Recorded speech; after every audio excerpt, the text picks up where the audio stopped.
noite, meus irmãos, graça e paz do Senhor, seja lá qual for o seu cumprimento.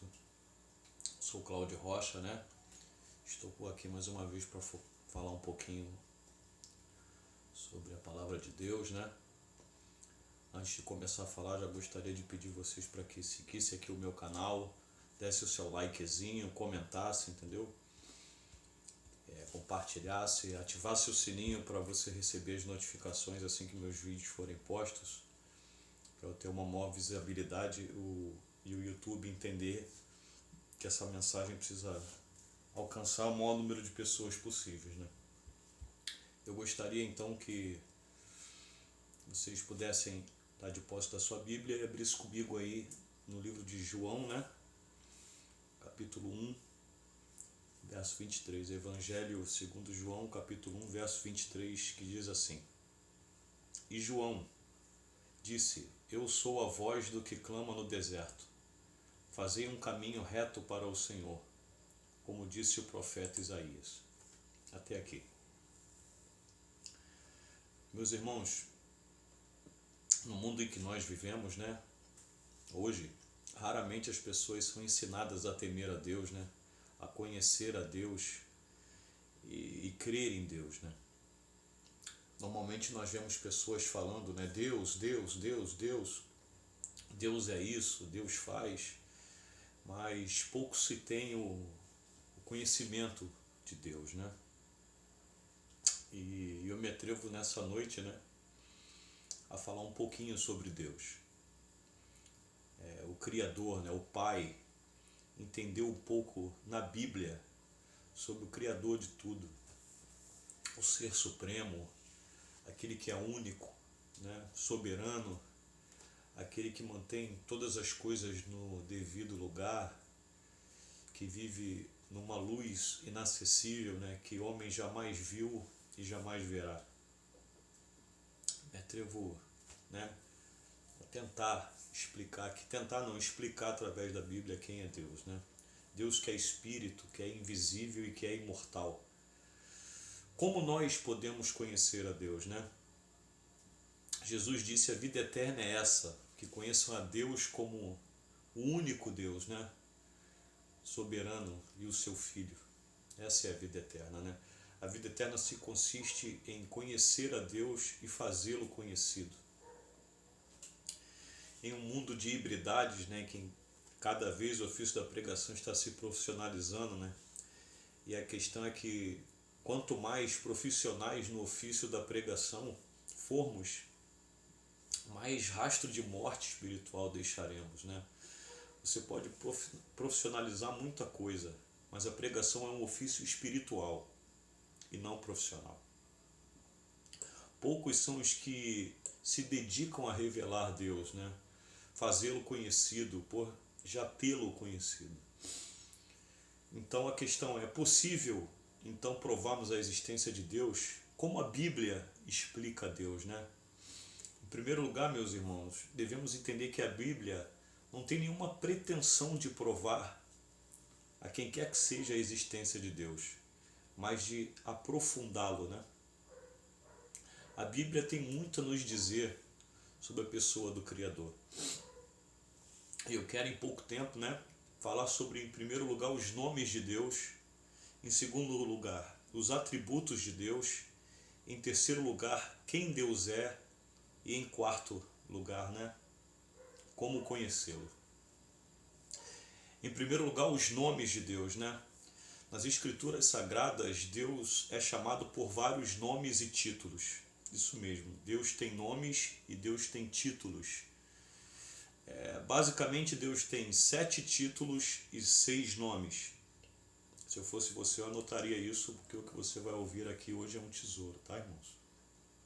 Então vamos falar dos títulos e dos nomes de Deus e o que cada um deles significa, Em primeiro lugar, nós temos um que é Iova ou Yahweh, Deixa eu explicar um pouco sobre essa questão do nome de Deus, na história e na semântica. Não existe J no hebraico. Eles não possuem a letra J. existe uma letra no hebraico que substitui o J, que é a letra Y. Quando encontrado lá nas tabuinhas do Mar Morto, né, uma pedra que lá estava escrito consoantes do nome de Deus, né? Bom, se alguém quiser falar o nome de Deus, as letras são as consoantes, né? Y, H, W, H. Se você quiser tentar falar aí, sem pronunciar nenhuma vogal, o nome de Deus que foi encontrado lá nas pedras do Mar Morto são Y, H, W, H. Na realidade, o que os hebreus fizeram? Eles colocaram vogais nessas consoantes, né, para tentar falar. Mas o hebreu, o judeu, até hoje, ele não fala o nome de Deus. Ele fala o eterno, o soberano, o criador.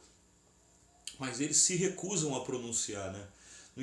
No entanto, durante anos na história, ao invés de ser apenas letras, consoantes, né, quando colocou-se as vogais, ficou Yud, Re, Wa, Re. Né? Então, agora pegando esse nome enorme, Yud, Re, Wa, Re, quando se põe as vogais, né, transliterando, ficou Yahweh. Né? Você colocando as vogais, dá-se o nome de tetragrama, né? Fica Yahweh. Né? Quando veio para nós, veio como Iavé. Né? Quando chegou lá na Alemanha, tirou-se o Y e pôs-se o J. E virou Jeová, né? Antes era Jeová, aí virou Jeová, né? Não existe o nome Jeová na Bíblia, é YHWH. Esse termo Iova, Ieoa, veio devido a os hebreus pegarem as vogais do nome Adonai e colocarem nesse tetragrama, né? Então os testemunhos de Jeová são testemunhas de alguma coisa, não de Yahvé, né? Jeová não é igual a Yahvé, né? Por que eu estou dizendo isso? Porque tem uns engraçadinhos que vão na internet e os engraçadinhos que vão na internet se recusam a pronunciar, né, o termo genérico Deus, né? Deus é um nome genérico. Historicamente falando, o termo Deus vem da mitologia grega, né? Zeus. Tirou-se o Z e virou Deus. No entanto, com a evolução das religiões, né, ao invés de ser Zeus, passou a ser Deus. Aí tem uns engraçadinhos que põem D apóstrofo Dus. Né? Se não pode ser Deus, por que pode ser D apóstrofo Dus? Né? Qual a diferença em falar Deus? O termo Deus significa objeto de adoração. Né? Deus significa objeto de adoração. Apenas isso, não é um nome. Entendeu? Significa que quando estamos mencionando o nome genérico de Deus, né, estamos nos referindo ao Criador. Nós sabemos que Zeus não é o pai de Jesus. Né? É a mesma coisa o nome de Jesus, a confusão que se faz com o nome de Jesus. Tem uns engraçadinhos que não querem falar o nome de Jesus, falam Yeshua. Não tem problema. Só tem um detalhe muito grave historicamente nisso. O nome de Jesus nunca foi escrito em hebraico ou em aramaico. Né? Os apóstolos e discípulos sempre escreveram o nome de Jesus do jeito que nós falamos. Porque o primeiro a escrever, está registrado no livro de Marcos, né? Marcos era grego. Foi o primeiro a dizer, e o seu nome será. Né? E ele escreveu em quê? Em hebraico, aramaico ou grego, se ele era grego. Né? E como ficou escrito em grego? Iesus, né? Mais uma vez vem a evolução da história das letras, tirou-se o Y e colocou o J, mas o nome era Iesus. Então, este nome que foi dito desde o início, em grego, é a maneira que nós falamos hoje. A Bíblia diz que o nome de Jesus deveria ser ensinado e mencionado por todas as línguas estrangeiras, né? Era como se fosse o inglês da época, o grego. Né? A língua predominante ali, mais falada na época, era o grego, até porque o Império Grego ali tinha influência no Império Romano e eles falavam grego. Né? Então, este nome que foi dito desde o início grego é a maneira que nós falamos até hoje. Percebe que em qualquer idioma é o mesmo nome? Né? Da maneira que nós falamos hoje, você expulsa demônio em nome de Jesus e o demônio sai. Entendeu? Você ora por um enfermo no nome de Jesus e o enfermo é curado. Aí vem os engraçadinhos que dizem que não gostam de falar o nome de Jesus, só se fala Yeshua, né? Mas nunca foi escrito Yeshua. Foi falado Yeshua, mas não escrito Yeshua. Foi escrito Iesus, em grego, por Marcos, que era grego, discípulo de Pedro. Dito isto, né? Falando aqui os 7 títulos e não nomes de Deus, né? Os 7 títulos de Deus são Yahvé Jireh, o Senhor proverá. Yahvé Nissi, o Senhor é a nossa bandeira. Yahvé Shalom, o Senhor é a nossa paz. Yahvé Rafá, o Senhor cura. Yahvé Raá, o Senhor é meu pastor. Yahvé Chamá, o Senhor presente está. Yahvé Tesside Kenum, o Senhor é a nossa justiça, né? Por que esses títulos são ensinados? Porque os títulos são usados para revelar mais a nossa necessidade dele do que qualquer outra coisa. Os títulos de Deus, como acabamos de mencionar, 7 títulos, eles são mencionados de acordo com a necessidade do homem. Quando Moisés perguntou, e se lá no Egito perguntarem, que nome que eu digo? O Senhor respondeu, né? Diga que eu sou. Em Êxodo 3,14 está essa passagem, né? Na realidade, quando você pega na raiz da palavra, nós temos ali a palavra, né? Eu serei. Diga eu serei. Ou seja, o que os hebreus precisavam? Precisavam conhecer um Deus que atendia aquele momento deles, né? Então Deus estava dizendo para Moisés, ele precisa de cura, eu sou. Precisa disso, daquilo outro, eu sou. Então eu sou indica justamente que Deus se revela para atender a necessidade do homem, né? Deixa eu te dizer uma coisa. Deus não tem problema em atender a necessidade do homem, né? Tem um povo aí que acha que Deus tem problema. Aí esse povo, né? Deus é curadinho, gente. Deus não tem problema de alma. Entendeu? Deus gosta de atender a dor e a necessidade das pessoas. Isso nós vemos pelos seus 7 títulos redentores. Esses 7 títulos redentores são revelados por causa da nossa necessidade. Ele também tem o propósito de revelar a natureza amorosa e cuidadosa de Deus, né? Dito isso, vamos conhecer os nomes e perceber que esses nomes agora revelam a natureza de Deus. Veja bem, os 7 títulos de Deus revelam a nossa necessidade dele e os 7 nomes de Deus revelam a natureza de Deus. E como já mencionamos o nome de Deus, né? É um grande mistério formado por 4 letras, YHWH, e surgiram as derivações, né? O tema inicial para o nome de Deus está aqui e passou transliterando em todos os tempos e chegou até nós, né?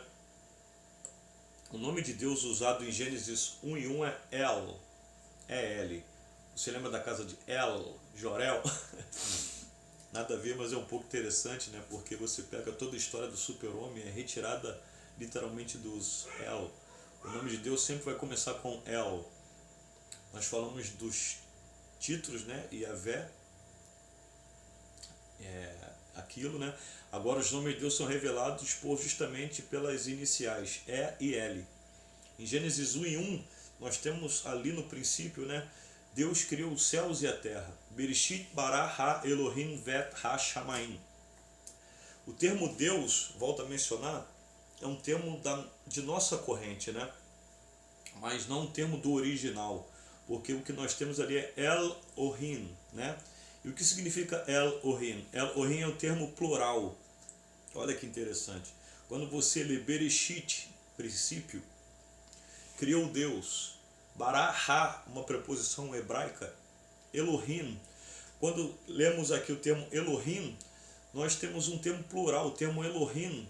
Os céus são Shamahims, né? O termo Elohims. Os céus são Shamarins. Então Elohims não é um plural de muita gente, é um plural de atributos. Presta atenção nisso. Porque alguém pode imaginar que Elohims indica um plural de pessoa. Mas não existe um plural de pessoas, né? Existe um plural de personalidades. Deus é um só, em 3 personalidades distintas, mas na essência, numericamente um. Então, quando você chegar no céu, você não vai ver 3 tronos, né? Isso é coisa de católico.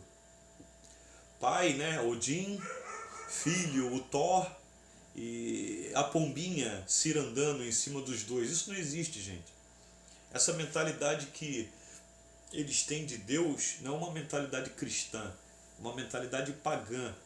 Quando você chegar no céu, você vai ver um trono, e Jesus assentado no trono e o Pai nele em toda a sua plenitude. Por isso que raramente usamos o termo, né? Eu não gosto de usar o termo trindade, pois não é um termo que se encontra na Bíblia, não existe o termo trindade na Bíblia. Apesar de ter um certo conceito, né, Pai, Filho e Espírito Santo, mas o certo seria triunidade. Essa seria a maneira mais correta de mencionar, né? Mas como se diz aí na religião, a gente fala só para ter um melhor entendimento. No entanto, Deus é plural em atributos e singular em pessoalidade. Existe uma diferença entre personalidade e pessoalidade. Pessoa é quem ocupa espaço. A pessoa é quem senta, a pessoa é quem levanta, a pessoa é quem é vista. Por isso que Jesus falou em João 10,30, né? Eu e o Pai somos um. Quem vê ao Pai vê a mim. Isso em João 14,9. Porque a pessoalidade está no Filho. No entanto, você tem 3 personalidades distintas, né? Pai, Filho e Espírito Santo. Em uma pessoalidade, o corpo do seu Filho. Colossenses 2,9 diz: porquanto nele habita corporalmente toda a plenitude da divindade. Esse termo está na Bíblia, divindade, tá? No entanto, quando lemos no princípio Elohims criou os céus e a terra, nós não estamos falando que tinha mais de um Deus, né? Criando os céus e a terra. Estamos falando que tem um Deus em 3 personalidades, criando os céus e a terra. Por isso que temos o termo Elohims. Vamos ver aqui alguns textos para ver que Deus criou a terra sozinho, sem ajuda de ninguém. Vamos lá. Isaías 44, 24 diz: assim diz Yahvé, o teu Redentor, aquele que te formou desde o ventre materno. Eu, Yahvé, é que tudo fiz e sozinho estendi os céus e firmei a terra.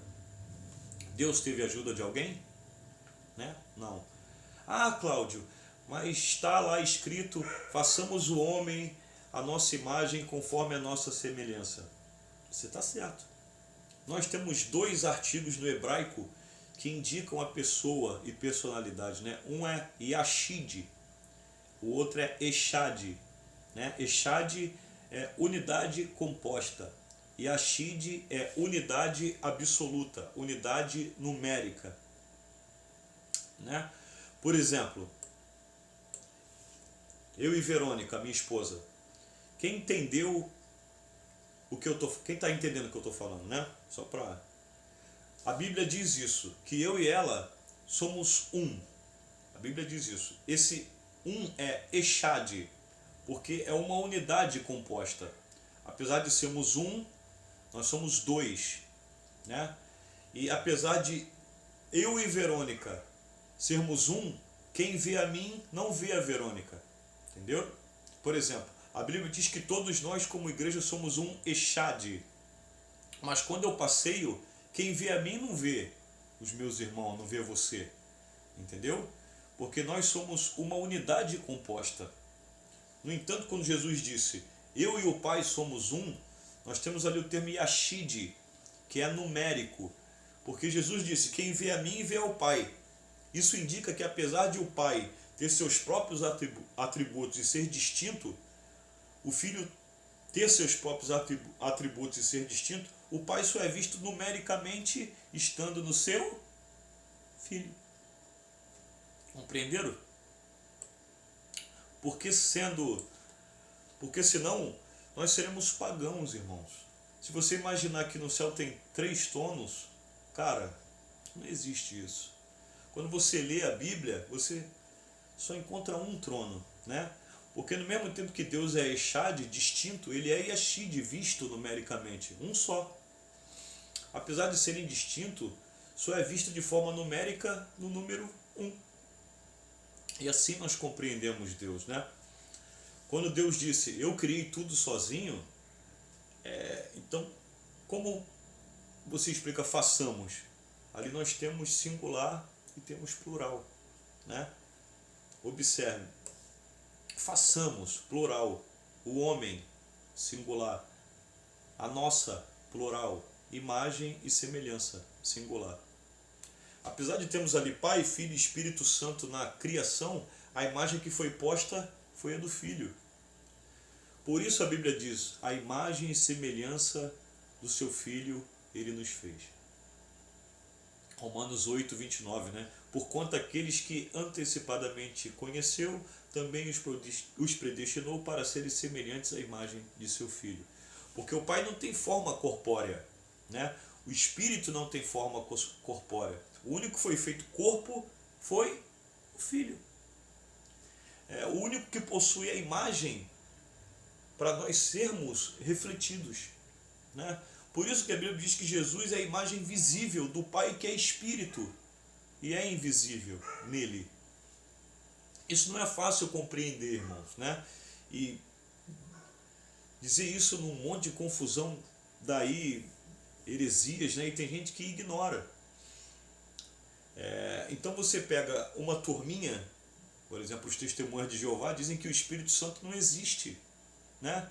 E tem gente, isso é uma blasfêmia absurda. Eles creem que só existe o Pai e o Filho, que o Espírito Santo é uma ação de Deus. Entende, gente? Do outro lado você tem os unicistas, né? Que creem que Pai, Filho e Espírito Santo é a mesma coisa. Tem hora que ele se manifestou como Pai, tem hora que ele se manifestou como Filho, e é uma bagunça, entendeu, gente? Aí quando chegamos nos trinitarianos, me explica. Não é mistério, entendeu? Mas ninguém sabe de nada. No entanto, como se compreende Deus? Entendendo o Filho. 1 de João 2,23, gente. Anote aí. 1 de João 2,23 diz assim: quem confessa o Filho, de igual modo tem o Pai. Quem nega o Filho, também não tem o Pai. O Pai, Deus, o Criador, está com toda a sua glória e plenitude no seu Filho. Isso não é difícil compreender, né? Eu sei que não é fácil, mas também não é difícil. João 1,18 diz assim: ninguém jamais viu a Deus, Pai, Criador, né? Ninguém nunca viu Deus, ninguém. Mas a Bíblia diz que Moisés viu Deus.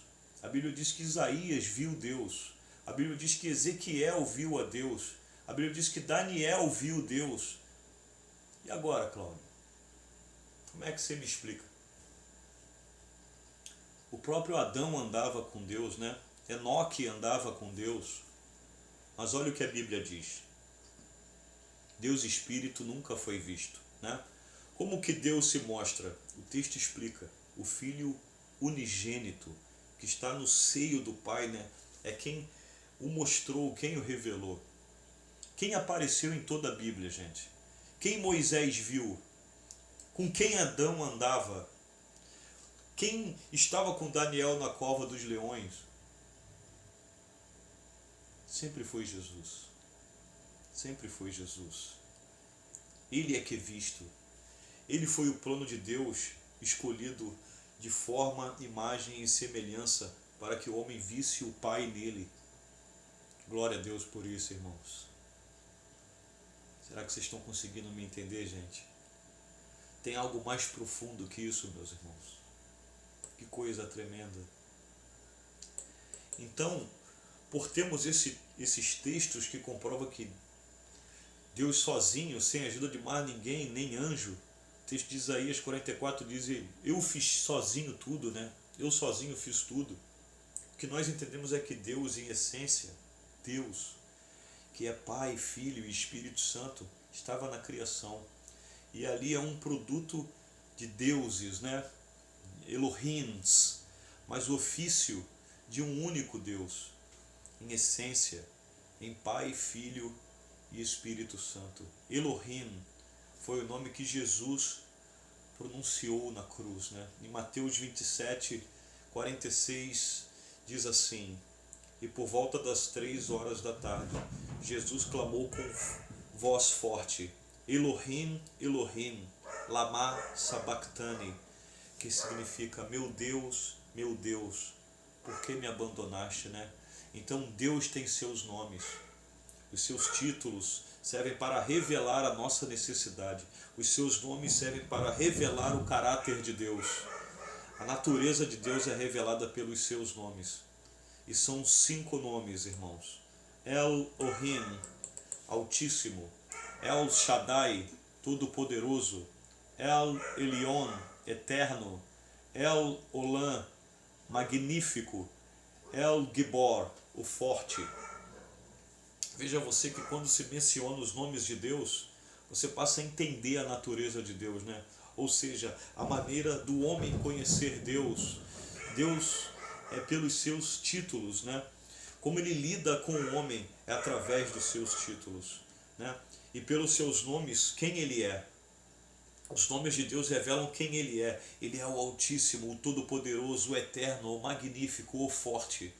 Aqui você conhece Deus, né? E como saber o que Deus tem e faz por mim?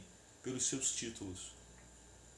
Então veja os títulos de Deus, né? O que Deus faz por nós. Ali ele revela o caráter dele. O Senhor provê, o Senhor é a minha bandeira, o Senhor me dá paz, o Senhor me cura, o Senhor é meu pastor, o Senhor está presente e o Senhor é minha justiça. Os nomes de Deus revelam que Deus é, o que Deus é. Os títulos de Deus revelam o que ele faz por mim. Em segundo lugar, irmãos, a natureza de Deus.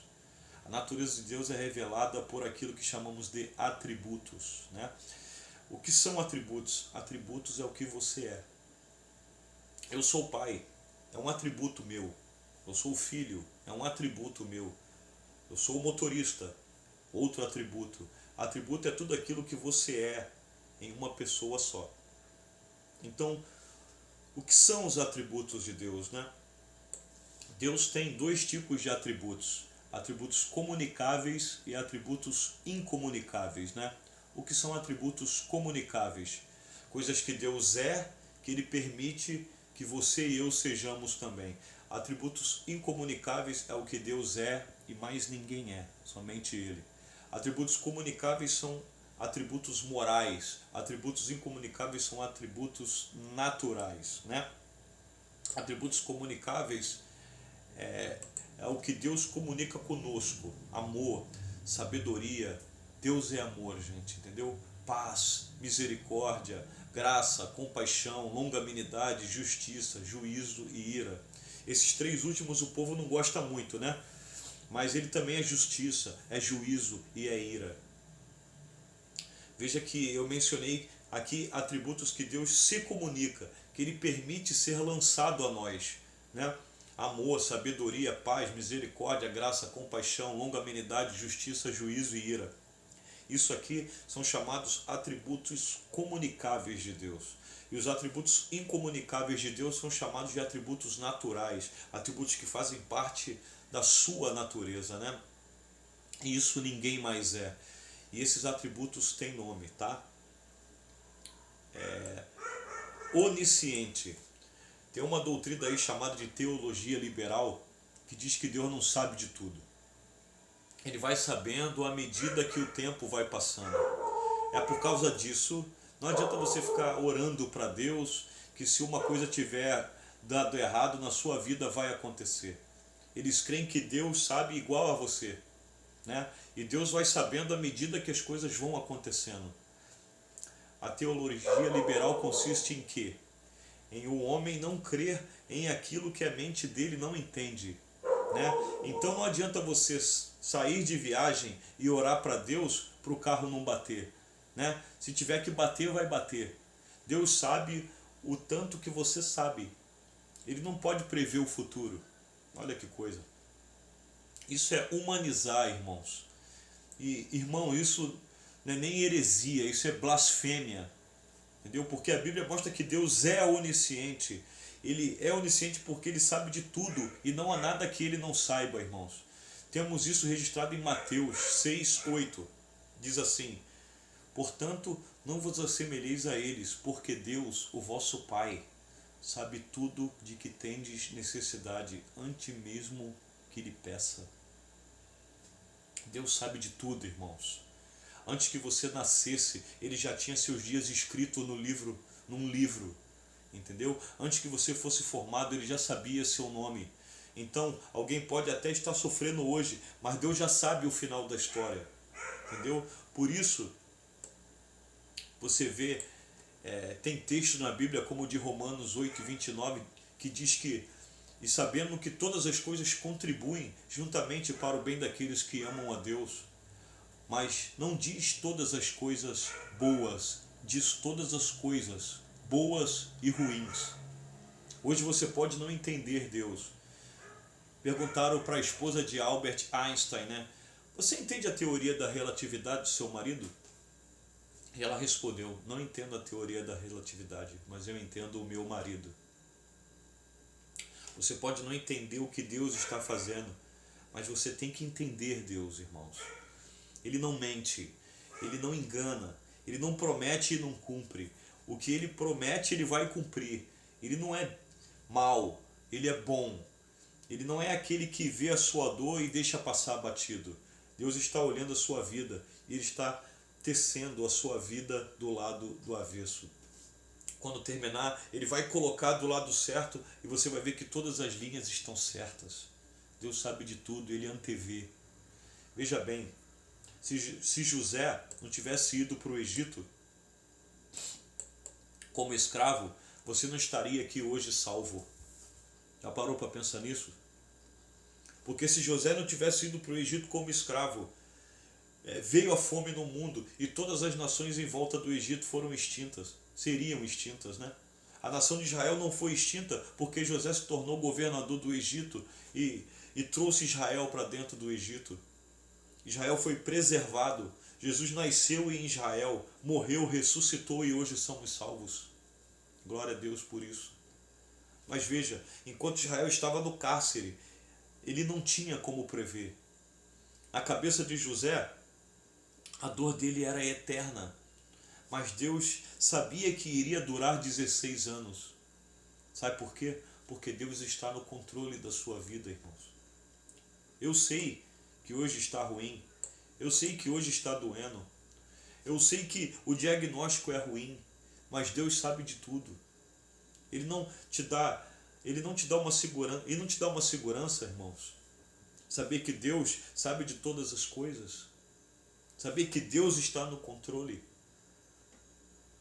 O segundo atributo incomunicável de Deus, coisa que só Deus é onipresença. Onipresença significa que Deus enche todas as coisas. Ele está em todos os lugares ao mesmo tempo. Poderia parar aqui e provar a onipresença é real. E aprovar a onipresença através das leis da física, mas ficaria muito chato. Mas cientificamente falando, irmãos, Deus só pode ser onipresente se ele estiver fora da entropia. Né? A entropia ensina que tudo está deteriorando. E se tudo estiver deteriorando e Deus estiver dentro disso, ele também estaria deteriorando. No entanto, Deus está fora do cosmos, você sabia disso? Que tudo que é observável no universo compõe-se apenas de 4% de átomo. Matéria, 96% daquilo que não se vê.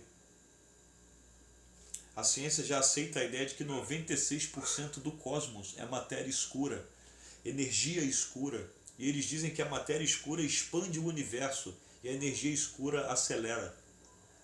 Aí quando você pega Efésios 1:10, diz fazer convergir, orbitar, né? Trazer para perto em Cristo tudo quanto existe, todos os elementos que estão no céu como os que estão na terra. Deus acelera o universo e Deus expande o universo. Deus está antes do universo e Ele está fora do universo. A Bíblia diz que Ele habita em um lugar que, antes de você chegar até Ele, são nuvens escuras, raios e trovões. Isso está em Ezequiel 19:16, tá? Para você que gosta de anotar. Por isso que às vezes você lê textos estranhos na Bíblia, como por exemplo que Deus habita em trevas, né?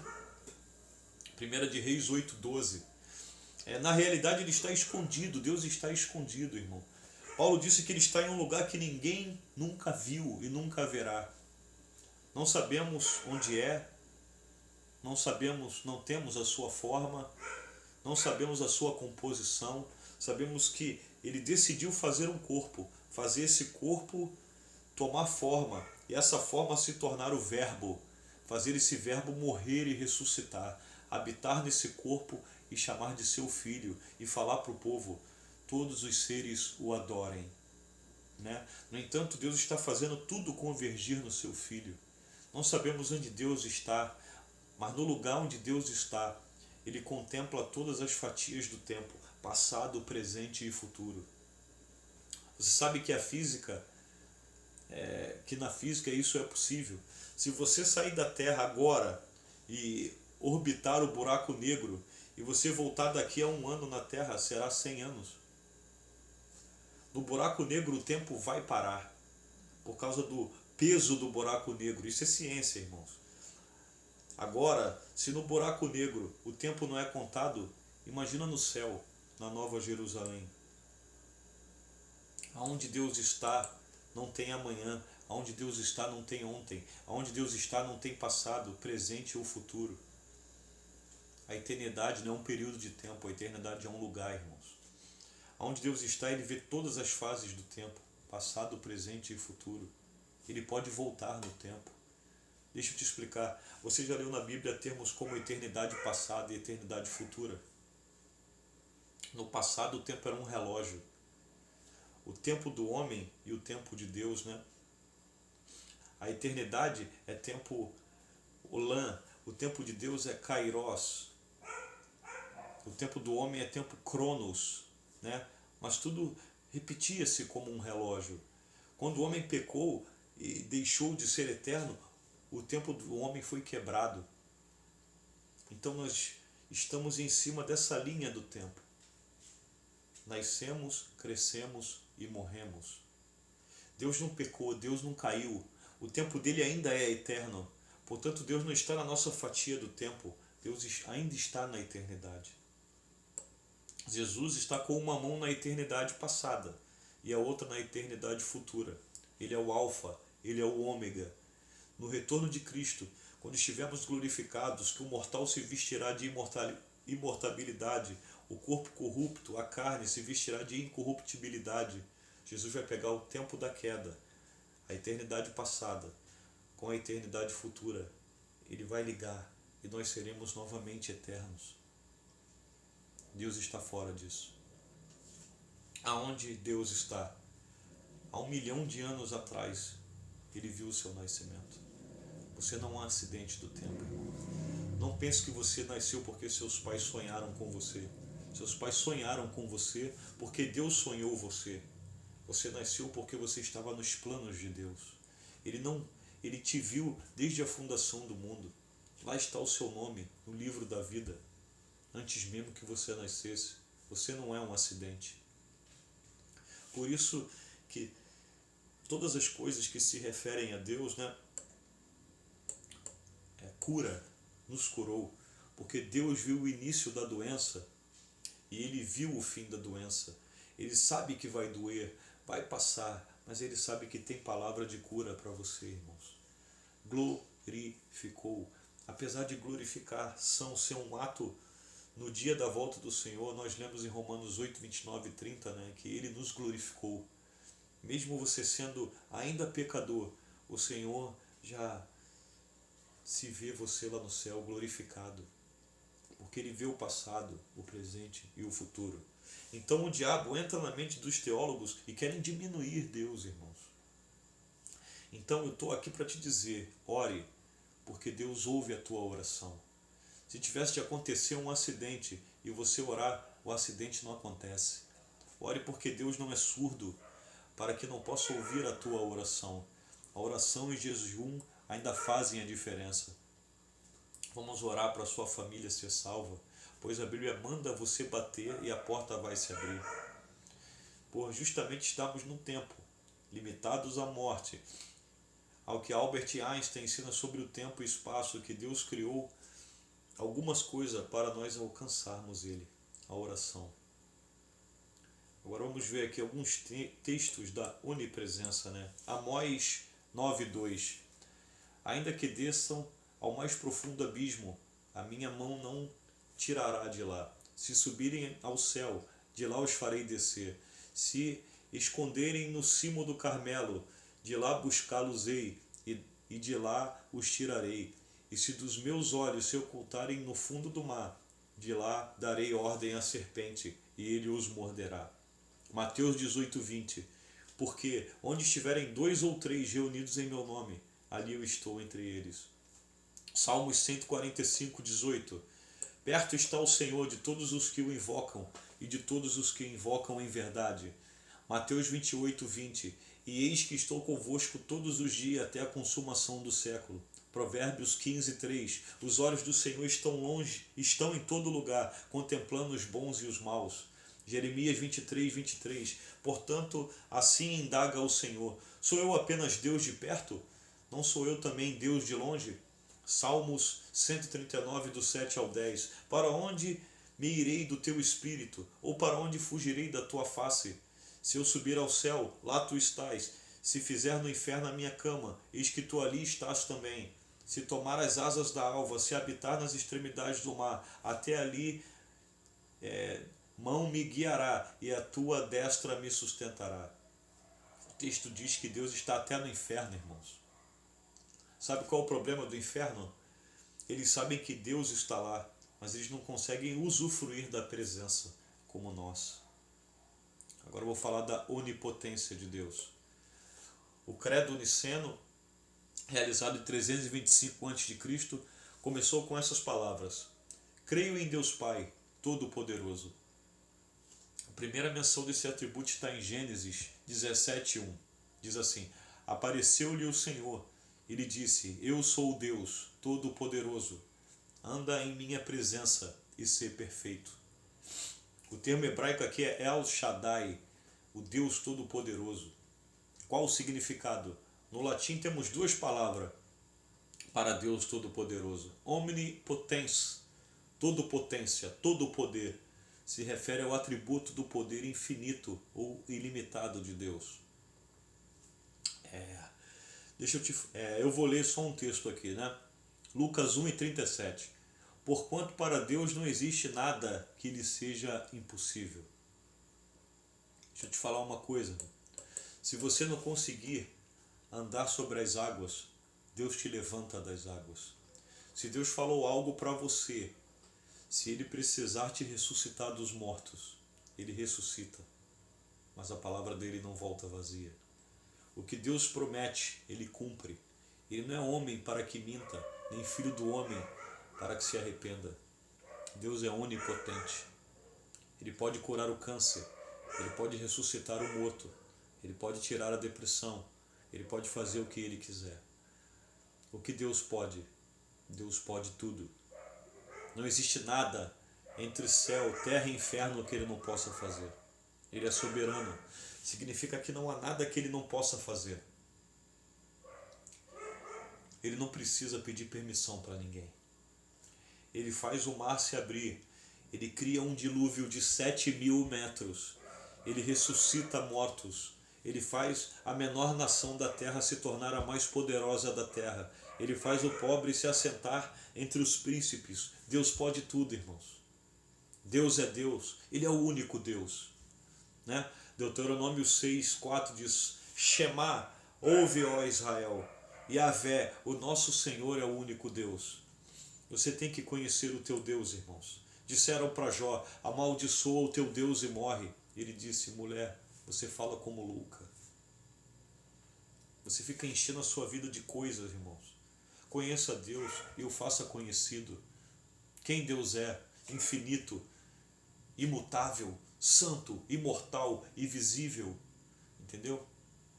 Para finalizar, como conhecer a Deus e fazê-lo conhecido? A Bíblia diz que nós só iremos conhecer a Deus de fato, tendo a real noção de quem Ele é. Irmão, nunca diga que você conhece a Deus se você não conhece. Isso aqui que eu estou pregando, isso aqui é o básico. Os crentes hoje não sabem os atributos de Deus. Aí vem um cara que prega qualquer besteira e eles ficam igual papagaio, repetindo as besteiras que eles dizem. Hoje você está sabendo que Deus pode tudo. Amanhã vem um cara e diz que não adianta você orar. Você diz para ele, cala a boca, seu falso profeta. E como conhecemos a Deus? Deus é Espírito. A palavra de Deus é a verdade. Como conhecer a Deus? Primeiro, em Espírito e em verdade. Em segundo, o que Deus falou, nós cremos. Como se compreende a fé? Fé é crer no que Deus falou, irmão. Hoje eu termino mais essa palavra. Espero que tenha te edificado. Procure conhecer ao Senhor.